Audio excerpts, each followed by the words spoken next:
Assalamualaikum warahmatullahi wabarakatuh. Perkenalkan kami dari kelompok 10. Berikut nama anggotanya. Yang pertama ada Mawada Suciyanti, NPM 50202183. Yang kedua ada Geri Novita Dwi Putri, NPM 50200098. Yang ketiga ada Dwi Rinisa Putri, NPM 502106. Berikut materinya adalah konsep dasar motivasi belajar, dosen pengampu Bapak Chandres Abadi, Magister Pendidikan Kons. Pengertian motivasi belajar dalam kamus besar bahasa Indonesia. Motivasi belajar adalah dorongan yang timbul pada diri seorang secara sadar atau tidak sadar untuk melakukan suatu tindakan dengan tujuan tertentu. Motivasi itu akan muncul dalam diri seseorang, individu itu secara sadar dan tidak sadar dalam melakukan suatu tujuan yang diinginkan.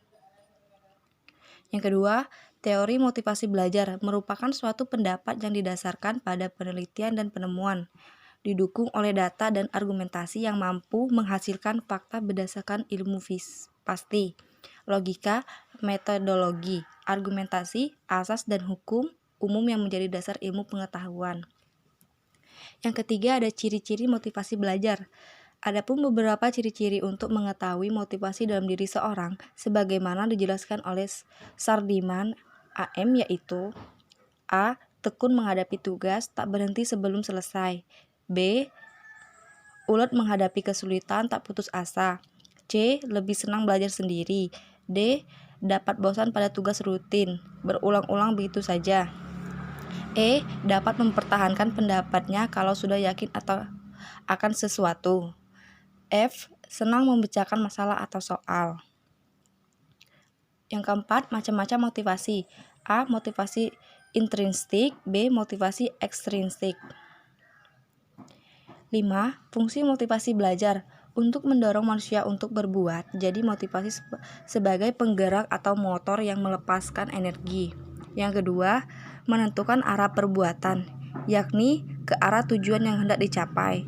3. Menyelesaikan perbuatan, yakni menentukan perbuatan-perbuatan apa yang harus dikerjakan yang serasi guna mencapai tujuan, dengan menyisihkan perbuatan yang tidak bermanfaat bagi tujuan tersebut. Yang keenam, teknik-teknik motivasi. A. Pernyataan penghargaan secara verbal. B. Menggunakan nilai ulang semester sebagai pemacu keberhasilan. C. Menimbulkan rasa ingin tahu. D. Memunculkan suatu yang tidak diduga oleh siswa. E. Menjadikan tahap dini dalam belajar mudah bagi siswa. Peran motivasi dalam pembelajaran.